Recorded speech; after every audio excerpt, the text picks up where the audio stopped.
Hello viewers, antenna and microwave engineering की video lecture series for diploma courses में आज के लेक्चर में आपका स्वागत है। आज हम बात करेंगे टाइप्स ऑफ एंटेना पर। My self doctor Anamika Jain, lecturer electronics and telecommunication engineering, SP polytechnic college Bhopal. The course objective is to know about different types of antenna. The learning outcome is to understand different types of antenna arrays, their characteristics and applications. जैसे कि आप पिछली slides में देख चुके हैं, जो पिछले वीडियो लेक्चर्स हैं उसमें हमने बेसिक्स ऑफ एंटेनास और डाइपोल एंटेनास के बारे में बात की थी। आज हम और दूसरे टाइप्स ऑफ एंटेनास के बारे में बात करेंगे, जैसे कि aperture antennas, reflector antennas, lens antennas, microstrip antennas और एरे एंटेनास। जो अपर्चर एंटेनास होते हैं वो एक्चुअली वेवगाइड टाइप्स के हॉर्न एंटेना होते हैं। रिफ्लेक्टर एंटेना में पैराबोलिक रिफ्लेक्टर या कॉर्नर रिफ्लेक्टर होते हैं। लेंस एंटेनास में convex plane, concave plane, convex convex, concave lenses. Microstrip antenna में circular shaped, rectangular shaped metallic patch above the ground plane। और एरे एंटेनास में Yagi Uda antenna, microstrip patch antenna, aperture array और slotted waveguide array. This is the first type of antenna, slotted और sectorized antenna। ये actually एक directional antenna होता है और इसे हम नॉर्मली आपने बहुत सारी जगह पर देखा होगा। तो जो मोबाइल कम्युनिकेशन होते हैं उनमें सेलुलर कम्युनिकेशन की जो बेस स्टेशन साइट्स होती है उन पर हम इसको यूज करते हैं। इस पर्टिकुलर एंटेना में जो होता है एक स्लॉट होता है और उस स्लॉट को हम मतलब स्लॉट भी एक डाइपोल टाइप का होता है जिसका रेडिएशन पैटर्न, और इसको हम एक रिफ्लेक्टिंग सरफेस पर रिफ्लेक्ट करते हैं। और ये जो रिफ्लेक्टिंग सरफेस होती है एक्चुअली ये एल्यूमिनियम की बनी हुई होती है। इसमें ही हम अंदर स्लॉट होता है और उस स्लॉट से ही रिफ्लेक्शन होता है जो इस पर्टिकुलर रिफ्लेक्टर के थ्रू वापस रिफ्लेक्ट होकर उसके जो गेन होता है उसको बढ़ा देता है। तो जो सेक्टर एंटेना होते हैं ये डायरेक्शनल टाइप के माइक्रोवेव एंटेना होते हैं और इनका जो पैटर्न होता है वो सेक्टर की शेप का होता है। जैसे कि आप ये देखिएगा यहाँ पर 3 सेक्टर बने हुए हैं, जैसे यहाँ पर आपने 6 सेक्टर यूज किए हुए हैं। तो ये जो आपके पास में फ्रीक्वेंसी रीयूज जो हम यूज करते हैं मोबाइल कम्युनिकेशन के लिए उसमें हम इसको यूज करते हैं। तो बेसिकली ये स्लॉट टाइप के एंटेना है जिनकी कैरेक्टरिस्टिक मोर और लेस डाइपोल एंटेना की तरह ही होती है, लेकिन इसमें हमें जो गेन मिलता है वो अच्छा काफी अच्छा मिल जाता है। और इनको हम काफी हाइट पर प्लेस करते हैं। नॉर्मली आपने जब देखा होगा तो काफी सारी हाइट्स पर इस तरह के ये स्ट्रक्चर्स आपको जो दिखते हैं ये आपके स्लॉटेड या सेक्टराइज्ड एंटेना है। दूसरे टाइप के एंटेना होते हैं रोम्बिक एंटेना। रोम्बिक एंटेना एक तरह से नॉन रेजोनेंट टाइप के एंटेना होते हैं। और जो नॉन रेजोनेंट एंटेनास होते हैं एक्चुअली इनका जो नाम जो पड़ा है रोम्बिक एंटेना, वो नाम पड़ा है इनके शेप के कारण। तो हम क्या करते हैं कि 4 कंडक्टर्स लेते हैं और 4 कंडक्टर्स को इस तरह से एक रोम्बस के शेप में प्लेस कर देते हैं। ये जो रोम्बस के प्लेस में रोम्बस की शेप में हम इसको प्लेस करते हैं, मतलब पैरेललोग्राम टाइप में। तो यहाँ पर एक वी शेप का एंटेना ये बन गया, एक वी शेप का एंटेना ये बन गया। तो इन दोनों वी शेप के एंटेना को हमने एंड पर कनेक्ट कर दिया है। इसमें एक एंड पर हम फीड लाइन से इसको कनेक्ट करते हैं और दूसरे एंड पर इसको हम रजिस्टर से कनेक्ट कर देते हैं जो कहलाता है टर्मिनेटिंग रजिस्टर। ये जो आपके पास में रोम्बस बना है, इस रोम्बस की जो कैरेक्टरिस्टिक होगी वो मेनली ये जो आपने कंडक्टर्स यूज किए हैं इनकी लेंथ के ऊपर, और ये जो आपने टिल्ट एंगल यूज किया हुआ है इस एंगल के ऊपर डिपेंड करेगी। इसके अलावा इसका जो पोलराइजेशन होगा वो पोलराइजेशन इस पर्टिकुलर ये जो स्ट्रक्चर आपने बनाया है रोम्बस शेप का, इसकी हाइट ग्राउंड से कितनी है इसके ऊपर इसका पोलराइजेशन या जो इसका रेडिएशन पैटर्न है वो किस पर्टिकुलर एंगल पर जाएगा वो डिपेंड करेगा। तो ये जो एल होती है, जो लेंथ होती है, ये 2 to 8 लैम्डा करीब हम रखते हैं और ये जो एंगल होता है ये 42 to 60 डिग्री होता है नॉर्मली। अब ये जो आपके पास में एंटेनास होते हैं, पहले जो हमारे अर्लियर ओल्डन डेज में हम इस टाइप का ये स्ट्रक्चर यूज करते थे। ये हमारा रोम्बिक एंटेना था जिसको हम पॉइंट टू पॉइंट कम्युनिकेशन के लिए यूज करते थे। आजकल जो हम एंटेना यूज कर रहे हैं वो इस तरीके का एंटेना यूज कर रहे हैं। This is a rhombic UHF antenna और इसको हम टीवी रिसेप्शन के लिए नॉर्मली यूज करते हैं। यहाँ पर जो हम फीड लाइन यूज करते हैं, ये फीड लाइन हमारी एक्चुअली बैलेंस भी हो सकती है, मतलब कोएक्सियल केबल हो सकती है या फिर टू वायर पैरेलल लाइन हो सकती है। इन ये वाले जो एंटेना जो कि नॉन रेजोनेंट नेचर के एंटेना है, इसलिए इनमें वेव लेंथ का उतना फर्क नहीं पड़ता है और हम इनको 3 मेगाहर्ट्ज से लेकर 300 मेगाहर्ट्ज की फ्रीक्वेंसी रेंज तक यूज कर सकते हैं। इसमें जो टर्मिनेटिंग रजिस्टर हम लगाते हैं वो टर्मिनेटिंग रजिस्टर एक्चुअली उसकी वैल्यू होती है 600 टू 800 ओम्स। इसमें जो हम वायर्स यूज कर रहे हैं, ये जो हमने कंडक्टर्स यूज किए हुए हैं, ये कंडक्टर्स सारे के सारे इक्वल लेंथ के होंगे और इनकी जो लेंथ होगी वो होगी क्वार्टर टू 1 वेव लेंथ या इससे ज्यादा भी हो सकती है। और इनके जो अपोजिट एक्यूट एंगल्स होते हैं, ये वाले जो एंगल्स होते हैं, ये दोनों एंगल्स बराबर होनी चाहिए, ये कंडीशन होती है। ये जो राउंबिक एंटेना होते हैं इनको हम सिंगल वायर भी यूज कर सकते हैं, मतलब एक ही वायर का हमने एंटेना, मतलब एक एंटेना को हमने यूज किया है। लेकिन जब हम इसको यूज करते हैं तो इसको हम सिर्फ रिसेप्शन के लिए यूज कर सकते हैं क्योंकि इसकी इफिशियंसी काफी कम होती है। अगर हमको इसकी इफिशियंसी बढ़ानी है तब हम इसका मतलब सीरियली इसको इस तरीके से इसकी एरे बना देते हैं और फिर एरो को फाइनली यहाँ पर हम टर्मिनेटिंग रजिस्टर से टर्मिनेट कर देते हैं। तो इसके कारण क्या होती है, इस पर्टिकुलर एंटेना की जो इफिशियंसी होती है वो बढ़ जाती है। ये जो रोम्बिक एंटेना होते हैं इनका रेडिएशन पैटर्न एक्चुअली दो तरीके से हमको मिल सकता है। ये देखिएगा, जैसे हमने यहाँ पर 4 कंडक्टर्स यूज किए हुए हैं, तो एक्चुअली जो आपकी कंडक्टर की लेंथ होगी उस कंडक्टर की लेंथ के ऊपर इनका रेडिएशन पैटर्न डिपेंड करेगा। जैसे मान लीजिए आपने लैम्डा लेंथ ली है या 2 लैम्डा लेंथ ली है या लैम्डा बाई 2 लेंथ है या लैम्डा बाई 4 लेंथ है, तो उसके अकॉर्डिंग हमें यहाँ पर ये रेडिएशन पैटर्न मिलेगा। अब चूंकि हमने यहाँ पर 4 कंडक्टर लगाए हुए हैं, तो ये जो 4 कंडक्टर होते हैं, इन 4 कंडक्टर का रेडिएशन पैटर्न इंडिविजुअली बना। लेकिन हमने क्या किया है, यहाँ पर एक टर्मिनेटिंग रजिस्टर लगा दिया है। टर्मिनेटिंग रजिस्टर जो होता है उसका इम्पिडेंस इस एंटेना के इम्पिडेंस के बराबर होता है। तो यहाँ पर क्या होता है कि ये टर्मिनेटिंग रेजिस्टेंस के कारण सिर्फ यहाँ पर फॉरवर्डिंग वेव हमको मिलेगी, रिवर्स वेव नहीं मिलेगी, क्योंकि जितना भी इसका इम्पिडेंस है इस पर्टिकुलर टर्मिनेटिंग रेजिस्टेंस से मैच कर जाता है। तो ये एक तरीके से एक मैच्ड एंटेना है, इसको नॉन रेजोनेंट एंटेना भी बोलते हैं क्योंकि यहाँ पर स्टैंडिंग वेव फॉर्म नहीं होगी।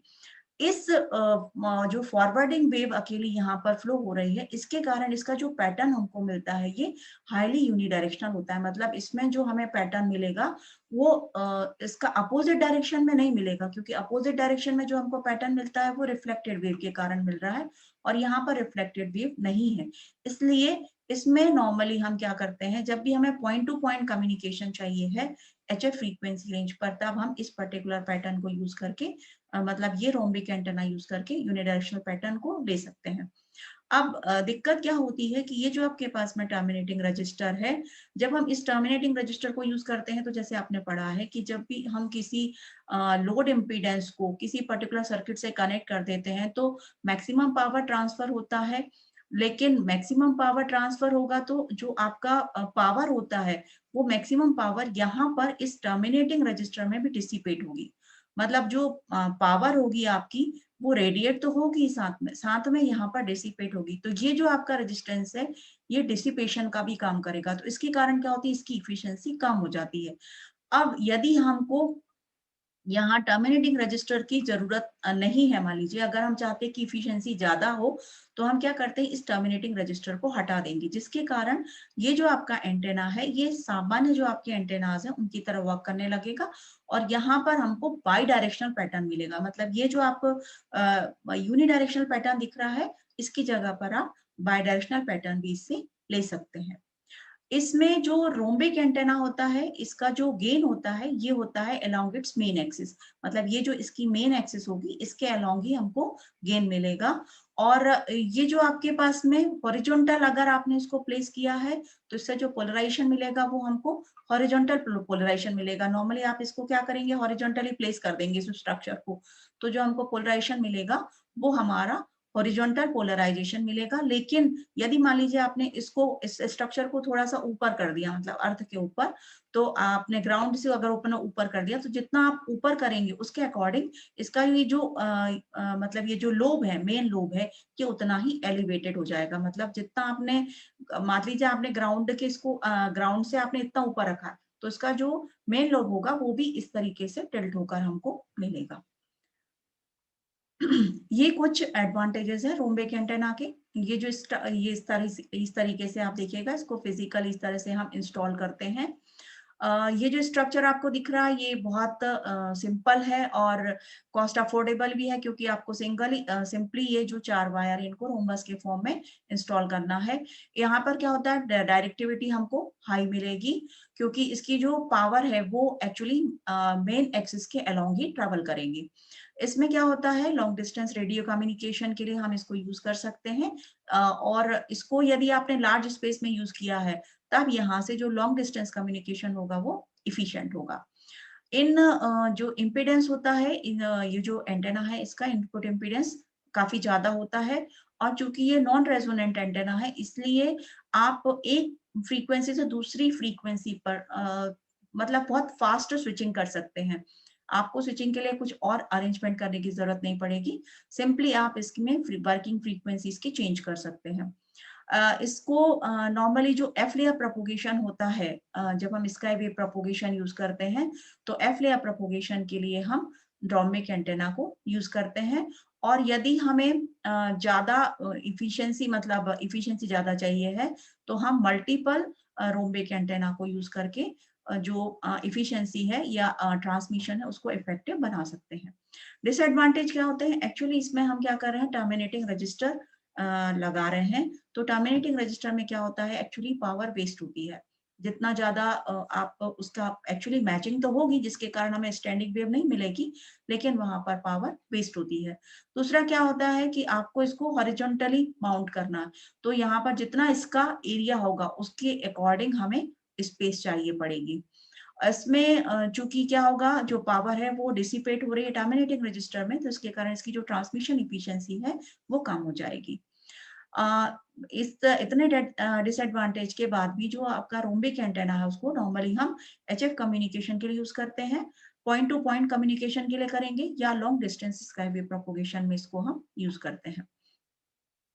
दूसरे टाइप के एंटेना होते हैं लूप एंटेना। ये भी वायर एंटेना है, और जो आपकी कॉइल होती है, मतलब आपने एक सिंगल लूप लिया और उससे अगर आप आरएफ करंट अगर वो कैरी कर रही है, तो वो सिंगल टर्न जो आपकी है वो एक लूप एंटेना बन जाएगी।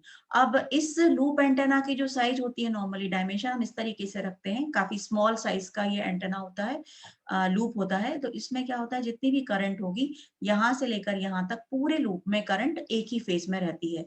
अब ये जो एंटेना है इसमें जो मैग्नेटिक फील्ड बनेगा वो नॉर्मली जो आपका ये लूप है इसके परपेंडिकुलर डायरेक्शन में बनेगा। जैसा कि नॉर्मल एम्पियर्स लॉ होता है कि आपके पास में कोई भी करंट कैरिंग कंडक्टर, तो उसका जो मैग्नेटिक फील्ड बनेगा वो perpendicular to that particular conductor बनता है, बिल्कुल वैसे ही।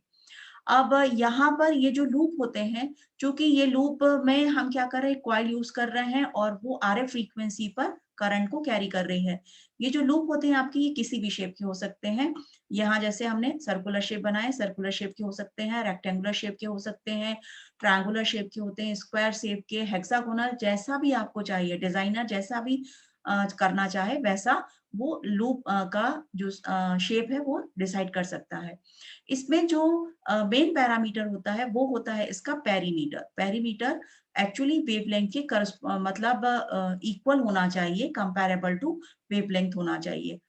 इसमें क्या होता है कि आप ये सोचें कि इसकी हम साइज कम कर देते हैं तो ज्यादा अच्छा होगा, हमारे पास में कम साइज का एंटेना मिल जाएगा। तो एक्चुअली अगर आप इसका साइज कम करते हैं, तो साइज कम करने पर क्या होता है, इसमें कैपेसिटिव इफेक्ट मतलब जो आपका कैपेसिटिव इफेक्ट होता है वो ज्यादा हो जाएंगे इसमें, इस पर्टिकुलर एंटेना, उसकी इफिशियंसी कम हो जाएगी। अब ये जो एंटेनाज होते हैं ये हमारे पास में दो तरीके के होते हैं, एक होता है लार्ज लूप एंटेना, दूसरा होता है स्मॉल लूप एंटेना। जो लार्ज लूप एंटेना होते हैं उनको हम रेजोनेंट एंटेना बोलते हैं। इनकी इफिशियंसी हाई होती है और इनकी जो लेंथ होती है वो एक्चुअली 1 लैम्डा मतलब लैम्डा के बराबर होगी। जो स्मॉल लूप एंटेनास होते हैं उनको हम मैग्नेटिक लूप एंटेनास भी बोलते हैं। ये इनकी जो मतलब इनका जो रेजोनेंस होता है ये रेजोनेंट नहीं करते हैं, तो इनको हम क्या करते हैं मोस्टली रिसीवर में यूज करते हैं। इनकी जो साइज होगी वो normally L is equals to lambda by 10 होगी, मतलब काफी छोटे होते हैं ये एंटेना। अब ये जो स्मॉल लूप एंटेना होते हैं इनकी साइज काफी कम होती है, तो इनका जो रेडिएशन रेजिस्टेंस होता है वो कम होता है। लेकिन यदि आप इसमें टर्न नंबर ऑफ टर्न्स अगर आपने बढ़ा दिए, मान लीजिए जो आपका एक सिंगल लूप था, सिंगल लूप की जगह आपने अगर मल्टीपल लूप्स अगर आपने यूज कर लिए, या फिर जो आपने कोर यूज की है वो फेराइट की अगर आपने कोर यूज कर ली है, तब यहाँ पर हमको हाई रेडिएशन रेजिस्टेंस भी मिल जाता है। और इसमें क्या होता है, जो इसकी इफिशियंसी होती है वो लो होती है क्योंकि इसमें लॉस ज्यादा रहेंगे। लेकिन चूंकि ये स्मॉल साइज का है इसलिए इसका जो कंस्ट्रक्शन होगा वो सिंपल होगा और इसका वेट भी कम होगा। ये जो सर्कुलर लूप एंटेनास होते हैं और ये जो रेक्टेंगुलर लूप एंटेनास होते हैं नॉर्मली इनको हम AM रिसीवर्स में यूज करते हैं क्योंकि इनका जो सिग्नल टू नॉइज रेशियो होता है वो काफी कम होता है। और इनको हम जब रेडियो रिसीवर में यूज करते हैं तो ये इजीली इनको ट्यून किया जा सकता है एज अ टैंक सर्किट की तरह। अब ये जो लूप होते हैं, ये लूप आपके वर्टिकली भी पोलराइज हो सकते हैं, मतलब इनसे जो सिग्नल मिलेगा वो वर्टिकली पोलराइज भी हो सकता है या हॉरिजॉन्टल भी पोलराइज हो सकता है। ये लेकिन डिपेंड करता है कि इनकी फीड पोजीशन कैसी है। मान लीजिए आपने इस तरीके से फीड पोजीशन रखी है तो ये वर्टिकल पोलराइजेशन होगा, अगर आप इसको हॉरिजॉन्टली रख रहे हैं तो हॉरिजॉन्टल पोलराइजेशन होगा आपका।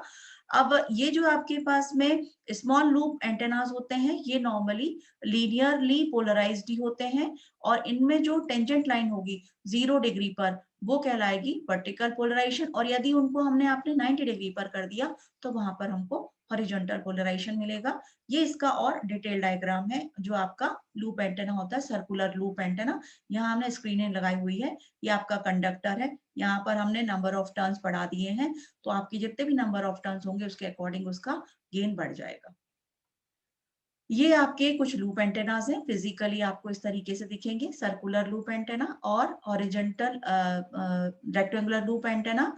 इनका जो रेडिएशन पैटर्न होता है वो आपका डायपोल एंटेना की तरह होता है, मतलब बाय डायरेक्शनल लूप पैटर्न होगा। जैसे ये आपके पास में लूप है तो इसका जैसे हमारा डायपोल एंटेना था, डायपोल एंटेना का जैसे आपका 8 की शेप का पैटर्न बना था, वैसे ही इस यहाँ पर जो लूप एंटेना होता है उसका भी पैटर्न भी 8 की शेप का पैटर्न बनेगा।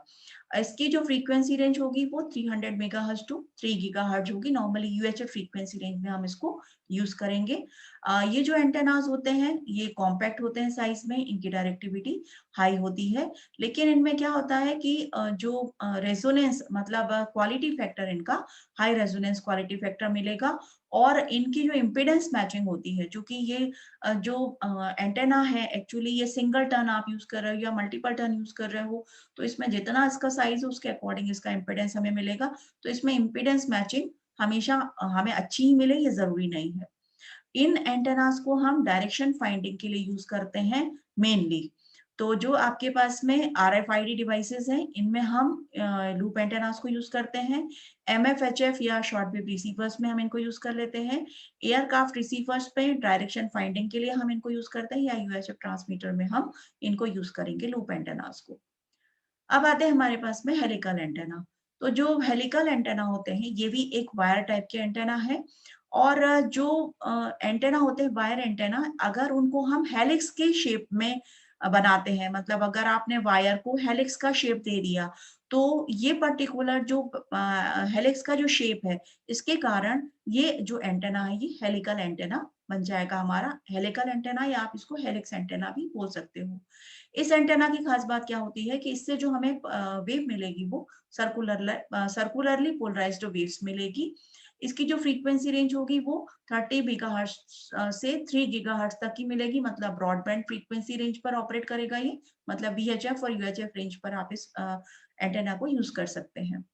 इसमें नॉर्मली जो कंस्ट्रक्शन होता है यहाँ आप देख सकते हो, ये आपके पास में एंटेना है, ये इसका ग्राउंड प्लेन है, कोएक्सियल फीड से आप इसको फीड दे रहे हो। ये आपका जो वायर है इसको आपने हेलिक्स के फॉर्म में इसको आपने मोड़ा है। यहाँ जो आपको हेलिक्स दिख रही है, हेलिक्स का डायमीटर डी है, मतलब डी डायमीटर की हेलिक्स है आपकी।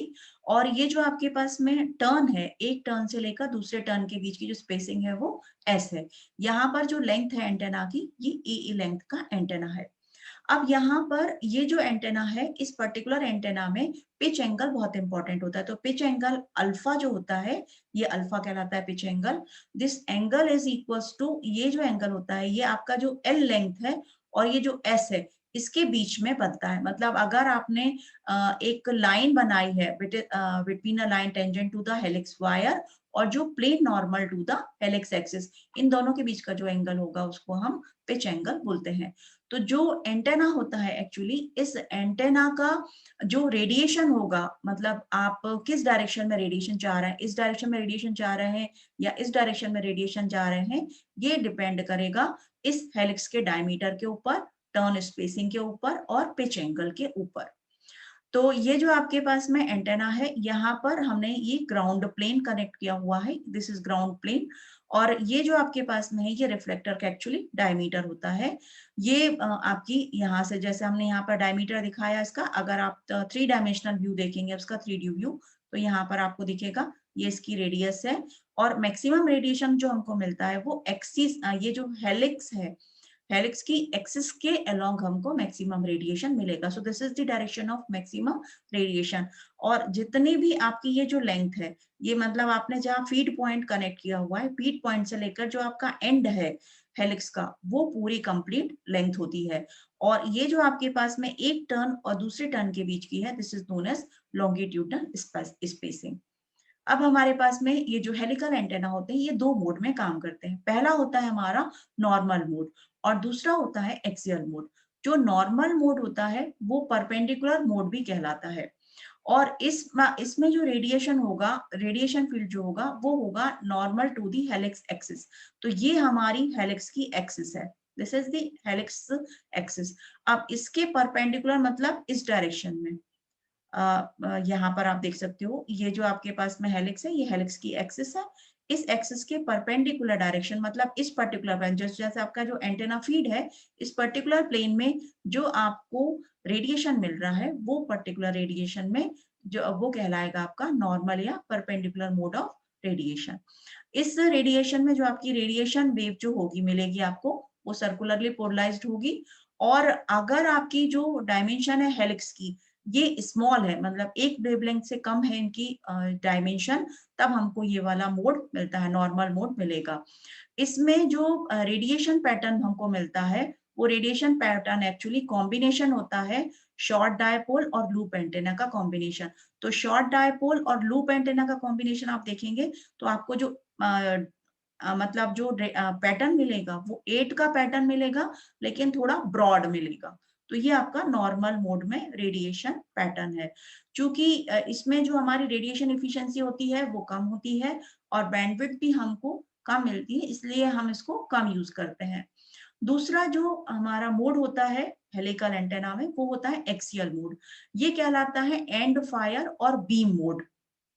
यहाँ पर आप देखिएगा कि जो रेडिएशन हमको मिल रहा है वो एंड फायर डायरेक्शन में मिल रहा है, मतलब जिस डायरेक्शन में आपकी हेलिक्स की एक्सिस है, उसी पर्टिकुलर डायरेक्शन में हमको इसका रेडिएशन मिलेगा। इस मोड में जो हमारी वेव होगी वो सर्कुलरली पोलराइज्ड होगी या नियरली सर्कुलर पोलराइज्ड होती है। और ये जो आपका मोड ऑफ ये वाला जो मोड होता है आपको, ये तब मिलेगा हमको यदि आपने जो ये जो आपकी हेलिक्स है, इसकी हेलिक्स की जो आपकी टर्न है, इसका आपने सरकमफेरेंस उठा के लैम्डा कर दिया और इसकी स्पेसिंग अगर आपने लैम्डा बाई 4 की हुई है। यहाँ पर आप देखिएगा ये वाला जो आपको हेलिक्स की पोजीशन आपको दिख रही है, यहाँ पर आप देखिएगा कि आपको यहाँ 6 टर्न्स मिल रहे हैं, 1 2 3 4 5 और 6, ये 6 टर्न की हेलिक्स है। और ये इसका जो मोड है वो एक्सियल मोड है। यहाँ पर जो आपकी इसकी लेंथ है, मतलब जो हेलिक्स का डायमीटर है वो लैम्डा बाई 3 है। इसके बीच की स्पेसिंग लैम्डा बाई 4 है। फीड लाइन से लेकर यहाँ तक, मतलब जो फीड लाइन से जो आपका फर्स्ट हेलिक्स चल रहा है उसकी जो स्पेसिंग है वो λ/8 है, और यहाँ पर हमें जो ग्राउंड प्लेन मिल रहा है इसकी लेंथ 0.8 लैम्डा है। तो यहाँ पर ये जो आपके पास में ये जो डायमेंशन आपको दिख रही है, these are for axial mode of operation. इसमें जो आपको रेडिएशन पैटर्न मिलेगा वो ब्रॉड मिलेगा और डायरेक्शनल मिलेगा। यहाँ आप देखिएगा कि ये आपको जो रेडिएशन पैटर्न मिल रहा है ये ब्रॉड है और ये एक ही डायरेक्शन में है। ये जो पैटर्न है ये दूसरी डायरेक्शन में नहीं है, यूनिडायरेक्शनल है, मतलब ऑलमोस्ट यूनिडायरेक्शनल है। और यहाँ पर ये जो आपको दिख रहा है ये आपके माइनर लोब्स हैं।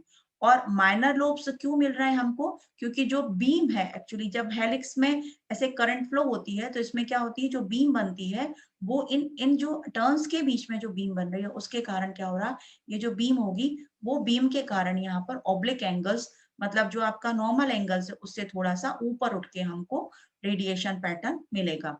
ये जो आपके पास में एक्सियल मोड में जब आप ऑपरेशन कर रहे हैं किसी भी पर्टिकुलर हेलिकल एंटेना अगर आपका ऑपरेट हो रहा है एक्सियल मोड में, तब आपको ध्यान रखना पड़ेगा इसकी सर्कुलर पोलराइजेशन के ऊपर। यदि मान लीजिए आपने इस एंटेना को अगर आपने राइट हैंड सर्कुलरली पोलराइज्ड किया हुआ है, मतलब ये जो वेव आपको मिल रही है ये right hand circular polarized wave है, तो आप इससे left hand circularize polarized wave को आप रिसीव नहीं कर सकते हो। सिमिलरली यदि आप left hand circularly polarized wave के लिए इसको डिजाइन किया हुआ है तो ये आपका right hand circularly polarized wave को रिसीव नहीं करेगा। अब इसमें जो ये जो आपका मोड होता है ये बहुत इजीली इसको आप जनरेट कर सकते हो, इसलिए नॉर्मली जब भी हम हेलिकल एंटेना यूज करेंगे तो हम ये जो एक्सियल मोड है इसको यूज करेंगे। So this particular mode is more practically used in helical antenna. ये आपका हेलिकल एंटेना का स्ट्रक्चर है। अलग अलग तरीके से यहाँ हमने 4 एंटेना को पेयर कर दिया है, और अगर आप सिंगल एंटेना को देखेंगे तो इस तरह से दिखेगा।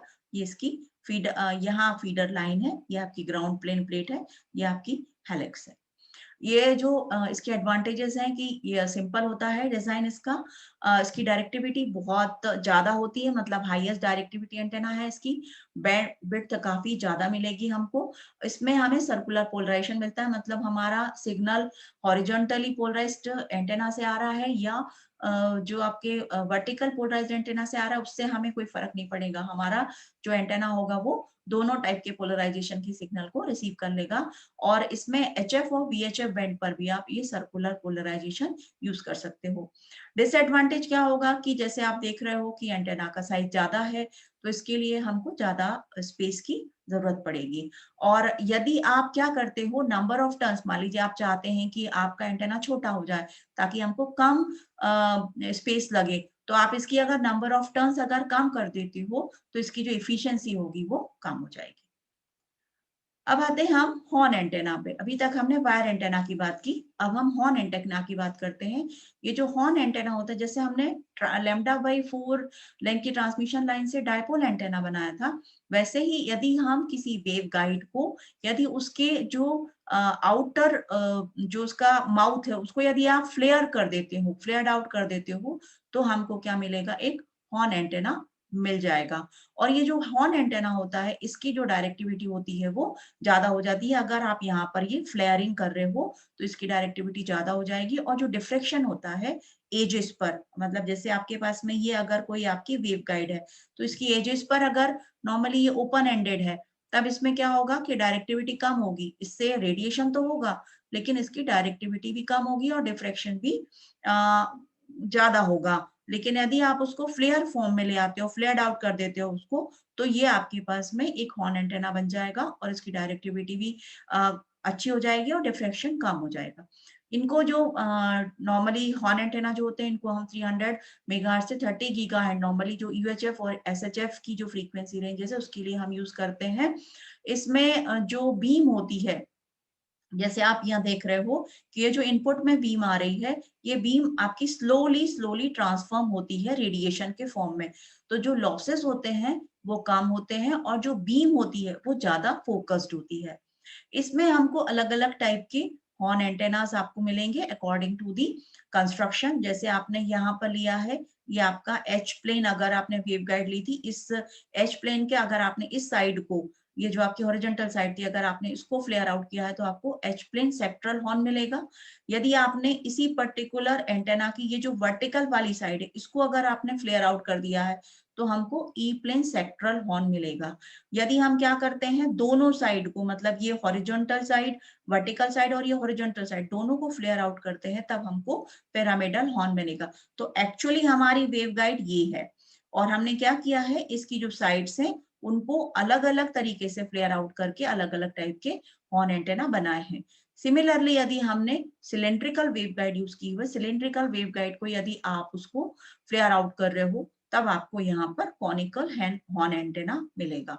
तो ये जो एक्चुअली है, जो हम ये एंटेना हम बनाए हैं, तो आप देखिएगा कि यहाँ एक पर्टिकुलर एंगल पर हमने इनको फ्लेयर आउट किया हुआ है। ये देखिएगा आप, this is the angle, so this is known as flare angle phi. और ये जो आपके पास में है इसकी एक ऑप्टिमम वैल्यू होनी चाहिए और ये जो वैल्यू होती है it is related to the length, मतलब यहाँ पर आपने लेंथ कितनी रख रहे हैं उसके अकॉर्डिंग इसकी फाई की वैल्यू होगी। यहाँ पर जो हमको रेडिएशन पैटर्न मिलता है, मतलब हमारे पास में ये जो वेव आप देख रहे हो ये हमारी वेव है प्लेन वेव फ्रंट में। ये हमने आपको इलेक्ट्रोमैग्नेटिक कैरेक्टरिस्टिक जो हमारी फर्स्ट वीडियो लेक्चर था उसमें हमने एक्सप्लेन किया था कि प्लेन वेव फ्रंट और स्फेरिकल वेव फ्रंट क्या होता है, आप वहां से इसको रेफर कर सकते हो। तो ये जो प्लेन वेव फ्रंट है, ये प्लेन वेव फ्रंट हमारा एक्चुअली स्फेरिकल वेव फ्रंट में कन्वर्ट हो जाता है और जो वेव होती है वो इस एपर्चर से रेडिएट होती है। तो जब ये एपर्चर से रेडिएट होगी तो इसमें क्या होगा, डिफ्रैक्शन कम होगा और ये जो बीम होगी वो हाईली फोकस्ड होगी। इसके कारण यहाँ पर जो हमारा एंटेना हॉर्न एंटेना इसकी डायरेक्टिविटी ज्यादा होती है। अब ये जो हॉर्न एंटेना है ये आप फिजिकली आप देखेंगे तो इस तरीके का, ये पिरामिडल टाइप का हॉर्न है। आप देखिएगा दोनों तरीके से, यहाँ पर आपकी वेव गाइड थी सिंपल और यहाँ पर ये फ्लेयर आउट होकर इस तरीके से बन गया है। सो this is a pyramidal type horn. इसके एडवांटेजेस क्या है, इसमें जो माइनर लोब्स बनते हैं वो काफी छोटे होते हैं, इम्पिडेंस मैचिंग काफी अच्छी होती है क्योंकि हमने वेव गाइड को ही इसमें कन्वर्ट किया हुआ है। डायरेक्टिविटी हमारी अच्छी होगी, बीम विड्थ नैरो मिलेगी हमको और स्टैंडिंग वेव्स नहीं मिलेगी क्योंकि हम यहाँ से हमने उसको फ्लेयर आउट करके बनाया हुआ है। तो जो भी हमारे पास में रिफ्लेक्टेड वेव थी वो यहाँ पर आते आते डिसिपेट हो जाती है, मतलब वो खत्म हो जाती है। डिसएडवांटेज क्या होंगे कि जो आपके पास में ये एंटेना है, इस एंटेना का जो फ्लेयर एंगल है वो डिसाइड करेगा कि डायरेक्टिविटी कितनी होगी। तो अगर आपने फ्लेयर एंगल ठीक से नहीं डिजाइन किया और तो आपके पास में डायरेक्टिविटी आपको उस हिसाब से नहीं मिलेगी जिस हिसाब से आपका हॉर्न एंटेना को आपने चूज किया है। इसके अलावा जो फ्लेयर एंगल होता है और लेंथ होती है फ्लेयर की, मतलब यहाँ से यहाँ तक की जो लेंथ है फ्लेयर की और जो फ्लेयर का फ्लेयर एंगल है वो आपका कम रहता है, तो इसको डिजाइन करना थोड़ा मुश्किल होता है। नॉर्मली जो आपकी एस्ट्रोनॉमिकल स्टडीज है या माइक्रोवेव एप्लीकेशंस पर हम हॉर्न एंटेना को यूज करते हैं। अब आता है हमारे पास में लेंस एंटेना। लेंस एंटेना जो होते हैं ये एक्चुअली जैसे आपके नॉर्मल लेंस होते हैं उसी तरीके के लेंस एंटेना होते हैं। और जैसे हमारा जो लाइट होती है उसमें क्या होता है कि प्रिंसिपल ऑफ रिफ्रैक्शन पर वर्क करता है, वैसे ही ये जो एंटेना होते हैं ये भी प्रिंसिपल ऑफ रिफ्रैक्शन पर वर्क करते हैं। इनमें हम कर्व सरफेस को यूज करते हैं, ट्रांसमिशन और रिसेप्शन के लिए हम दोनों के लिए लेंस एंटेना को यूज कर सकते हैं। ये जो लेंस एंटेना है ये मेड अप ऑफ ग्लास होते हैं, मतलब और इनमें पॉलीस्टीरीन भी आप इसमें यूज कर सकते हो। और इसमें कन्वर्जिंग और डाइवर्जिंग प्रॉपर्टी जो होती है लेंस की उसको हम फॉलो करते हैं। इसकी जो फ्रीक्वेंसी रेंज होती है वो होती है 1000 मेगाहर्ट्ज पर, लेकिन इसका जो ज्यादातर यूज होता है वो 3000 मेगाहर्ट्ज और उससे ऊपर की फ्रीक्वेंसी रेंज पर होता है। नॉर्मली यदि हम इनको कम फ्रीक्वेंसी रेंज पर यूज करते हैं तो ये जो हमारे लेंस होते हैं, यहाँ जैसे आपको दिख रहा है ये लेंस एंटेना, तो ये जो लेंस होता है ये काफी बल्की हो जाता है और हैवी हो जाता है। इस कारण से हम क्या करते हैं, इनको हाई फ्रीक्वेंसी रेंज पर ही इनको हम यूज करते हैं। अब जो नॉर्मली जो हम लेंस जब यूज करते हैं तो हम देखते हैं कि अगर कोई लाइट रेस आ रही है और वो लेंस के थ्रू क्रॉस हो रही है तो वो क्या होती है, सारी की सारी जो रेज होती हैं वो फोकल पॉइंट पर कलेक्ट हो जाती हैं। वैसे यदि आपके पास में अगर आप रिसेप्शन के लिए अगर कोई एंटेना को यूज कर रहे हो तो जो आपका सोर्स यदि वो फोकल पॉइंट पर है तो उससे जो जाने वाली जो रेज होगी वो यहाँ से डाइवर्ज हो जाएगी। तो यहाँ पर एक्चुअली जो लेंस है आपका वो कन्वर्जिंग का भी काम कर सकता है और डाइवर्जिंग का भी काम कर सकता है, मतलब आप ट्रांसमीटर रिसेप्शन दोनों के लिए उसको यूज करते हो। तो ये जो आपके पास में लाइट रेज होती हैं, ये लाइट रेज जब इस पर्टिकुलर लेंस के थ्रू पास होती हैं तो ये एक पर्टिकुलर फोकल पॉइंट पर जाकर कलेक्ट हो जाती हैं। यहाँ पर अगर आप कोई भी जैसे आप कोई भी एंटेना या कोई भी रिसीविंग आप मतलब जो कोई एंटेना होता है, अगर आप उसको यहाँ पर रख देते हो या मीटर को आप यहाँ पर रखते हो तो आपको यहाँ पर एनर्जी मिलेगी। मतलब जो आपके पास में सिग्नल है वो आप यहाँ पर सिग्नल फोकल पॉइंट पर रिसीवर रख के आप कलेक्ट कर सकते हो। तो यहाँ पर ये जो फोकल लेंथ है ये कन्वर्जिंग लेंस से जो फोकल लेंथ है उतने फोकल पॉइंट पर हमको ये वेव मतलब जो आपके पास में वेव है वो आपको यहाँ पर कलेक्ट होकर उसकी एनर्जी मिल जाएगी। तो यहाँ पर जो हमारे पास में लेंस एंटेनाज हैं अलग अलग टाइप के होंगे। हमारे पास में डाइलेक्ट्रिक लेंस हम यूज कर सकते हैं, H plane metal plate lens होते हैं, डिले लेंस होंगे, E plane metal plate lens होगा, non metallic dielectric type lens होंगे, या मेटेलिक और आर्टिफिशियल डाइलेक्ट्रिक टाइप मटेरियल से भी आप इनको बना सकते हैं। एक्चुअली आपने क्या मटेरियल यूज किया है और उसको किस पर्टिकुलर प्लेन पर यूज कर रहे हो उसके अकॉर्डिंग ये लेंस जो होंगे वो अलग अलग टाइप के लेंस आप यूज कर सकते हो। अब ये जो लेंस एंटेनास होते हैं इनके एडवांटेजेस हैं, क्या है कि इनमें जो है फीड और जो फीड सपोर्ट होता है वो एक्चुअली अपर्चर को ऑब्स्ट्रक्ट नहीं करता। मतलब आप कहाँ पर उसमें जो भी आप रिसीवर रख रहे हो वो आपका रिसीवर आप उसको आप जब आप फोकल पॉइंट पर रखोगे तो उस पर रखने पर उस पर्टिकुलर एंटेना का जो कहना चाहिए कि वो जो उसका फीड आपने रखा हुआ है, फीड पॉइंट या जो फीड रिसीविंग के लिए आपने कुछ भी लगाया हुआ है वो इस लेंस की प्रॉपर्टी को रिसीव नहीं कर, मतलब एनर्जी आपकी उससे ऑब्स्ट्रक्ट नहीं होगी। इनमें जो डिजाइन टॉलरेंस होता है वो आपको काफी मतलब आपको काफी माइन्यूटली इसको डिजाइन करना पड़ेगा। इसमें जो पैराबोलिक रिफ्लेक्टर जितनी अमाउंट ऑफ वेव हैंडल कर सकता है उससे ज्यादा अमाउंट की वेव लेंस एंटेना हैंडल कर सकता है। और इसमें जो मूव बीम होती है वो एक्सिस के रिस्पेक्ट में आप उसको मूव कर सकते हो। डिसएडवांटेज एंटेना की ये है कि जैसे आप अगर लो फ्रीक्वेंसी पर यूज करते हो तो ये हैवी हो जाएंगे, बल्कि हो जाएंगे, इनकी डिजाइन कॉम्प्लेक्स हो जाएगी। और ये जो आपके लेंस एंटेना होते हैं ये आपको साइज में तो कम लग रहे हैं लेकिन ये कॉस्टली होते हैं। अगर आप उसी सेम स्पेसिफिकेशन के लिए अगर आप पैराबोलिक रिफ्लेक्टर यूज कर रहे हो तो उसके कंपैरिजन में ये जो आपके एंटेनास होंगे ये कॉस्टलियर होंगे। नॉर्मली इन एंटेनास को हम यूज करते हैं वाइड बैंड एंटेना के तरह यूज करते हैं, मतलब ज्यादा फ्रीक्वेंसी रेंज के लिए हम इसको यूज करेंगे।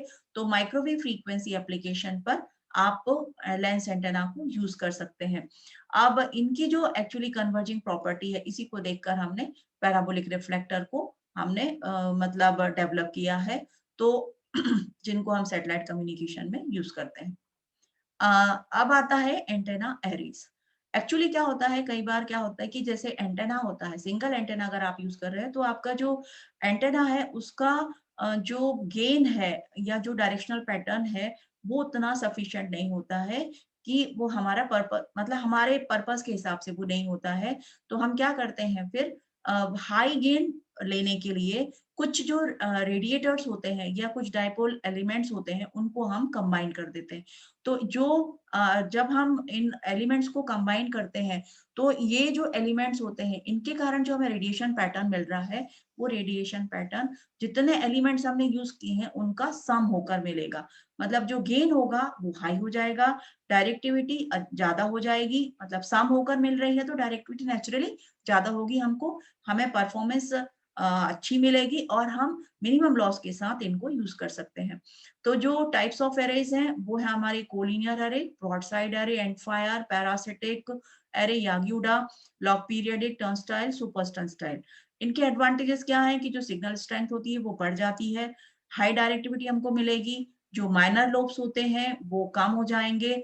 माइनर लोब्स कम होने से क्या होगा, सिग्नल टू नॉइज रेशियो हमारा अच्छा हो जाएगा, गेन हाई होगा। और पावर वेस्टेज जो हमें सिंगल एंटेना के साथ, क्योंकि सिंगल एंटेना पे हमारा कोई कंट्रोल नहीं है, तो जो पावर वेस्टेज था वो ज्यादा था और हमें अच्छी परफॉर्मेंस यहाँ पर मिलेगी।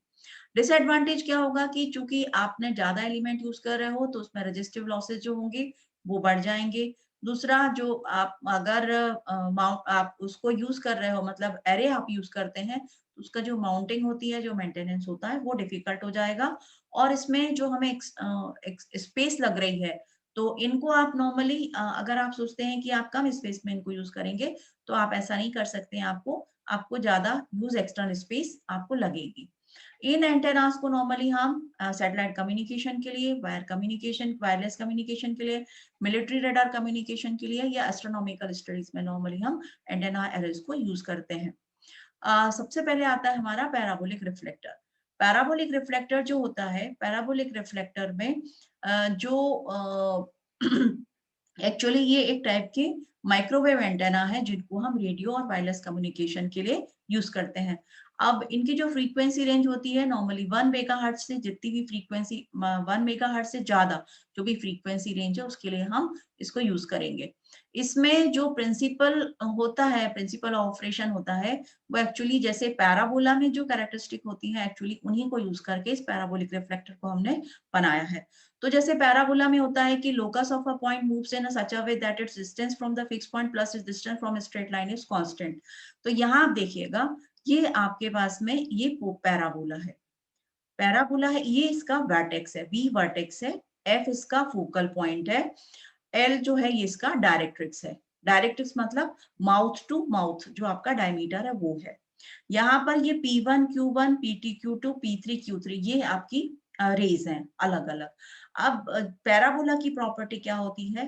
फर्स्ट प्रॉपर्टी जो होती है वो ये होती है कि यहाँ पर जो आपके पास में फोकस से जो रेज आ रही हैं FP1 प्लस जो रेज जो लेंथ ये क्रॉस कर रही है, ये पूरे अपर्चर को जो क्रॉस कर रही है P1 Q1, मतलब फोकस से आने वाली जो भी रेज हैं वो इक्वल टाइम में इक्वल डिस्टेंस ट्रेवल करेंगी। मतलब जैसे आपके पास में FP1 plus P1 Q1 is equal to FP2 plus P2 Q2 plus F बराबर FP3 प्लस P3 Q3। ये सारी जो रेस होगी ये बराबर होगी और एक कांस्टेंट के बराबर होगी।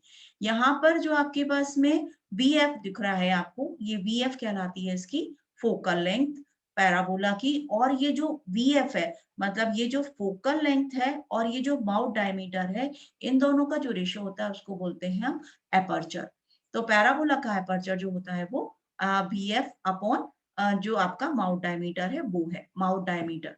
अब यहाँ पर दूसरी प्रॉपर्टीज क्या होती है? पहली प्रॉपर्टी तो पैराबोला की हो गई ये प्रॉपर्टी। दूसरी प्रॉपर्टी होती है कि इस वाले पैराबोलिक रिफ्लेक्टर से जो भी हमको बीम मिलेगी, वो बीम एक्चुअली यहाँ पर इन फेज मिलती है। मतलब यदि आप यहाँ पर फोकस पर कोई सोर्स रख रहे हो, तो उससे जो वेव ट्रांसमिट होगी, मतलब यहाँ से जो वेव आएगी वो पैराबोला पर पहुंचेगी, पैराबोला से यहाँ रिफ्लेक्ट होकर जो रे मिल रही है, मतलब Q1 Q2 Q3, ये सारी एक फेज में होगी। और सिमिलरली यदि आपके पास में इनफाइनाइट सोर्स से कोई रे आ रही है, मान लीजिए Q1 Q2 Q3, अगर ये कोई रेज हैं जो आ रही हैं, तो ये जब रेज आएंगी पैराबोलिक रिफ्लेक्टर को टकराएगी, तो जब ये फोकस पर होंगी तो ये सारी की सारी फेज में रहेंगी। ये एक प्रॉपर्टी होती है पैराबोला की। दूसरी प्रॉपर्टी होती है कि इसकी जो बीम विड्थ होती है वो काफी हाई होती है। So beam width is equals to phi is equals to 70 lambda by D. तो जो डी होता है this is the diameter of the parabola. इसमें जो फाई जीरो है, मतलब ये फाई एक्चुअली बीम विड्थ है हाफ पावर पॉइंट्स के बीच की। ये जो हम बीम विड्थ है, ये सारी डेफिनेशन हम जो आपकी एंटेना बेसिक्स का वीडियो लेक्चर है उसमें हम डिस्कस कर चुके हैं। आप चाहें तो रेफरेंस के लिए इसको यूज कर सकते हैं। तो beam width is equals to यहाँ पर होगा 70 लैम्डा बाय डी। और जो 50 है this is beam width between nulls. तो जो नल्स के बीच की बीम विड्थ होगी it is twice of this 5। Gain जो एंटेना का होता है वो आपके एपर्चर रेशियो का, एपर्चर रेशियो है आपका ये डायमीटर, ये जो माउथ है माउथ का डायमीटर डिवाइडेड बाय लेम्डा। तो जो एपी है, जो मतलब गेन ऑफ द एंटेना है, it is equal to 6 into D by lambda का होल स्क्वायर। तो ये काफी ज्यादा होता है, मतलब एपर्चर रेशियो अगर आपने बढ़ा दिया, इसका मतलब क्या होगा, जो गेन होगा वो बढ़ जाएगा।